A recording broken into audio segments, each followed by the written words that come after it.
부산한 성교의 오늘의 밥 시간입니다. 3월 14일 금요일. 오늘의 밥은 누가복음 11장 27절로 36절 말씀입니다.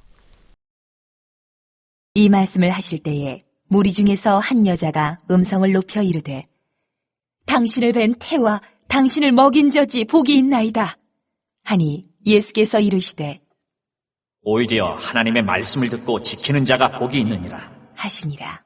무리가 모였을 때에 예수께서 말씀하시되 이 세대는 악한 세대라. 표적을 구하되 요나의 표적밖에는 보일 표적이 없나니 요나가 니느웨 사람들에게 표적이 됨과 같이 인자도 이 세대에 그러하리라. 심판 때에 남방 여왕이 일어나 이 세대 사람을 정죄하리니 이는 그가 솔로몬의 지혜로운 말을 들으려고 땅끝에서 왔음이거니와 솔로몬보다 더 큰 이가 여기 있으며 심판 때에 니느웨 사람들이 일어나 이 세대 사람을 정죄하리니 이는 그들이 요나의 전도를 듣고 회개하였음이거니와 요나보다 더 큰 이가 여기 있느니라. 누구든지 등불을 켜서 속에나 말 아래에 두지 아니하고 등경 위에 두나니 이는 들어가는 자로 그 빛을 보게 하려 함이라. 내 몸의 등불은 눈이라. 내 눈이 성하면 온몸이 밝을 것이요 만일 나쁘면 내 몸도 어두우리라. 그러므로 내 속에 있는 빛이 어둡지 아니한가 보라.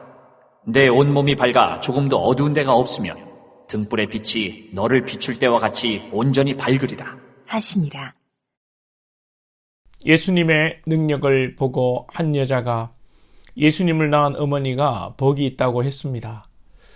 예수님은 하나님의 말씀을 듣고 지키는 자가 복이 있다고 하시죠. 이 여자는 아마도 예수님같이 능력을 행하고 사람들이 따라다니는 아들을 둔 어머니는 얼마나 좋을까. 아들의 입신양명을 통해 부모가 영광을 받고 복을 받는 것이다 라는 취지에서 말한 것 같습니다. 우리도 이러한 복을 추구합니다. 자식이 잘 되면 부모가 흐뭇하지요. 자식이 잘 되기를 바라는 것이 부모의 같은 심정입니다.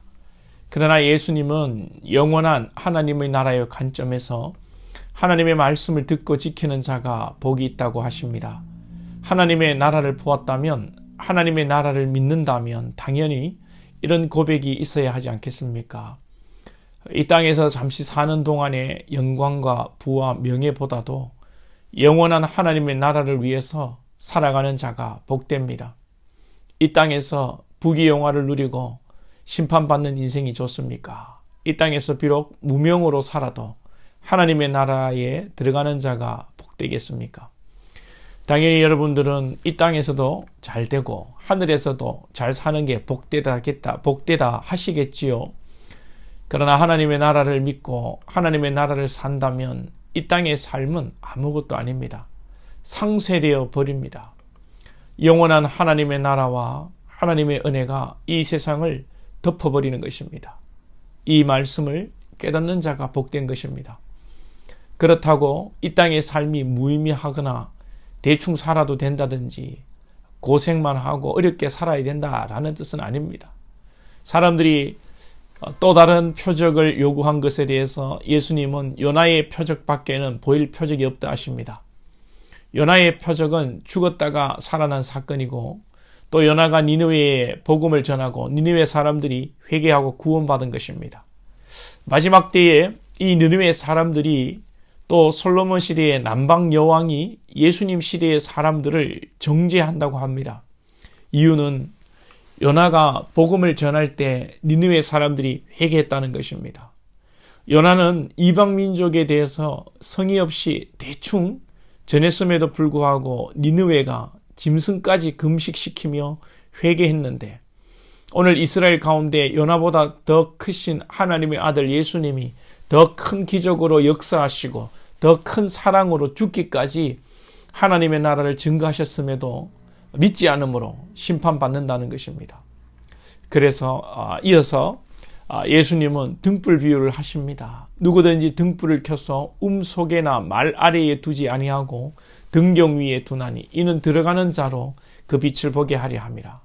등을 켜서 속에, 이 은 움막입니다. 움막, 지하실이나 토굴 같은 곳을 말하죠. 말 아래에 두지 아니하고 말은 구리대 정도의 곡식을 담는 통을 말합니다.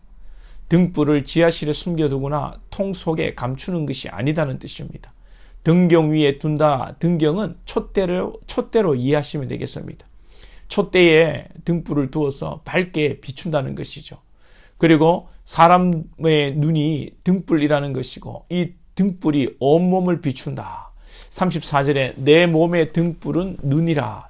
즉 우리가 보는 것이 우리를 다스리고 우리의 생각과 온몸을 만들어 간다는 것입니다.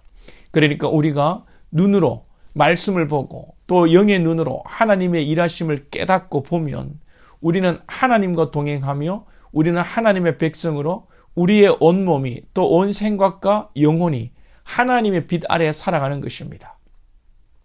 사람이 돈을 보면 돈하고요. 사람이 돈 생각만 하면 돈밖에 안 보이고요. 권력을 생각하면 한자리에 앉을 생각만 하는 것입니다. 우리의 영적인 상황이 중요하다는 것을 등불의 비유를 통해서 말씀하시는 것입니다. 사람이 입으로 들어간 것이 밖으로 나오는 것이 아니라 눈으로 본 것이 귀로 들은 것이 그 사람의 입으로 나오는 것입니다. 그 사람을 알려면 그 사람이 무슨 말을 하는지 보면 됩니다. 예수를 믿어도 돈 이야기만 하는 사람은 예수가 돈으로 보이는 사람입니다. 예수 믿고 팔자 고치고 부자 되고 육신의 성공을 바라는 사람입니다. 예수를 믿어도 늘 남을 비판하는 사람은 예수를 믿어도 예수님을 심판자로 죄를 심판하는 무자비한 재판장으로만 받아들이고 그렇게 이해를 하는 것이죠. 여러분의 입에서는 어떤 말이 나옵니까? 예수님은 사랑이시고 예수님은 하나님의 말씀을 듣고 지키는 자가 복되다 하셨습니다. 우리가 말씀을 읽고 암송하고 묵상하고 또 복음을 들음으로 우리 입에서 말씀이 나오고 하나님의 진리가 선포되고 하나님의 사랑을 증거하고 또 우리 온몸으로 말씀을 살아내기 원합니다. 우리 모두가 주의 말씀을 잘 듣고 지키고 사랑의 본체이신 예수님처럼 사랑하는 자들이 될 수 있기를 축복합니다.